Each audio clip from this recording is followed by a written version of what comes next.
Hello കൂട്ടുകാരെ, ഞങ്ങൾ അപ്പൂപ്പൻ്റെ കൃഷിത്തോട്ടം കാണാൻ പോവാം. ഇവിടെ പയറും കത്തിരിക്കയും വെണ്ടയ്ക്കയും എല്ലാം ഉണ്ട്. ഞാൻ കാണിച്ചു തരാമേ.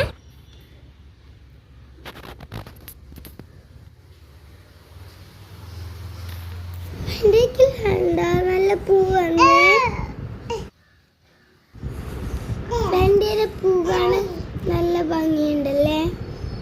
നല്ല ഭംഗിയുണ്ട്. നല്ല വെയിലുണ്ട്. കുഞ്ഞാവയും കൊണ്ട് അകത്ത് കയറി പോവാവേ.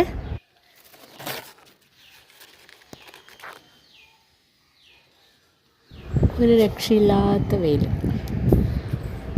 അപ്പം പെട്ടെന്ന് തന്നെ പയർ പറിച്ചിട്ട് അകത്ത് കയറി പോകുന്നതായിരിക്കും എനിക്കും നല്ലത്. ഇപ്രാവശ്യം നിറയെ പയറുണ്ടായിട്ടുണ്ട്. ഇതിപ്പോൾ ഞാൻ 3ാമത്തെ പ്രാവശ്യമാണ് പറിക്കുന്നത്. ആദ്യത്തത് ഇതിനേക്കാളുണ്ടായിരുന്നു. പീണിക്കയിലെല്ലാം പൂ വന്നിട്ടുണ്ട്. പിന്നെ കത്തിരിക്ക ഉണ്ടായിരുന്നു, അത് കുറേ പറിച്ച്. വെണ്ടയ്ക്ക ഉണ്ടായിരുന്നു, അത് പറിച്ച്.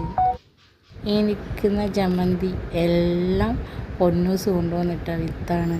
അവൻ ഇവിടെ നിന്ന് എല്ലാം പറിച്ച് കൊണ്ടുവന്നിട്ട് അതെല്ലാം ഇപ്പോൾ പൊടിച്ചിട്ടുണ്ട്. നിറയെ പയറുണ്ട്. അതുപോലെ തന്നെ ഇപ്രാവശ്യം നിറയെ പീണിക്ക വന്നിട്ടുണ്ട്. അതിന് നിറയെ പൂ വന്നിട്ടുണ്ട്.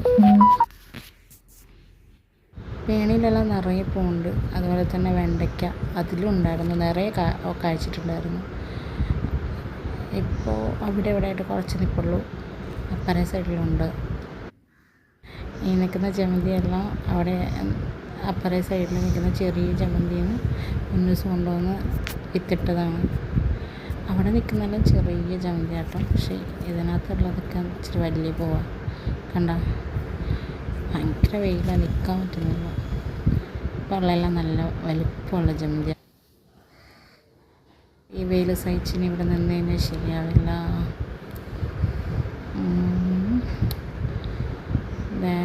ഇപ്പോൾ ഇത്രയും പയർ കിട്ടിയിട്ടുണ്ട്.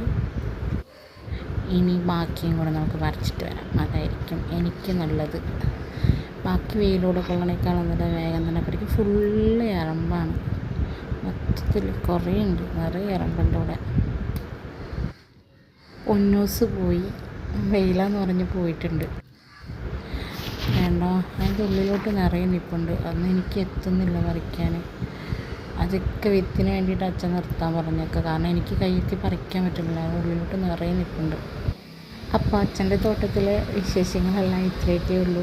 ഇനി ബാക്കി കാര്യങ്ങളൊക്കെ വരുന്ന വീഡിയോയിലൊക്കെ കാണാം. അപ്പോൾ ഞങ്ങൾ സപ്പോർട്ട് ചെയ്യുന്ന എല്ലാവർക്കും വളരെ നന്ദിയുണ്ട്. അപ്പോൾ ഇനിയും ഇതുപോലെ സപ്പോർട്ട് ഉണ്ടാവണം. എല്ലാവർക്കും എൻ്റെ ഹാപ്പി ന്യൂ ഇയർ.